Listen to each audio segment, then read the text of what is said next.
অভিযোগটা হচ্ছে নারী শিশু ৮ নম্বর কোর্ট থেকে যে বিচারক আমার সাথে অশালীন ব্যবহার করে, এখন পর্যন্ত কি হচ্ছে আমি জানি না। এখন পর্যন্ত কিন্তু আমি এটা সলিউশন পাইনি। শুধুমাত্র কোর্ট থেকে মামলাটা চেঞ্জ করে দিছে, ৮ নম্বর কোর্ট থেকে ৯ নম্বর কোর্টে পাঠিয়ে দিছে। বাকি কি হচ্ছে আমি জানি না। একটু দয়া করে আপনি একটু খবর নিবেন হাইকোর্ট কি আমার এই অভিযোগটা নিয়ে কোনো কাজ করছে কিনা। কারণ আমি ন্যায় বিচার পাওয়ার অধিকার রাখি, এবং বিচারক যে আমার সাথে খারাপ বিহেভ করছে, আমার সাথে যে অশালীন ব্যবহার করছে, এটা ন্যায় বিচার পাওয়ার অধিকার আমি রাখি।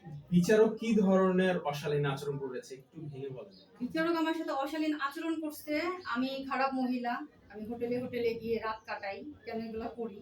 যেহেতু যার নামে আমি মামলা করেছি সে অনেক স্ট্রং, তাকে কিনে ফেলছে, বিচারক কিনে ফেলছে, যার কারণে একজন বিচারক আমার সাথে এইরকম আচরণ করতে পারে। আমি যতটুকু জানি একজন বিচারকের কোনো এখানে কোনো রকমের যুক্তি নাই আমার সাথে এই আচরণ করা। আমি একজন নারী হয়ে ভরা কোর্টে এই ধরনের কথা শুনে আমি খুবই আঘাত পেয়েছি এবং আমার মানহানি হয়েছে। আমি এটা বিচার চাই।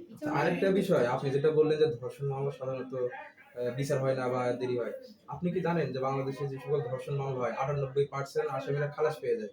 এর অন্যতম কারণ থাকে তারা হলো এই যে দোষ প্রমাণ করতে পারে না। হ্যাঁ, এটা হলো মিথ্যা অভিযোগের ভিত্তিতে এই মামলাগুলো সাধারণত হয়ে থাকে। হ্যাঁ, এই বিষয়ে আপনি আসলে মানে এবং আপনার কাছে কি কি প্রমাণ আছে? কি কি প্রমাণ আছে? মিথ্যা অভিযোগের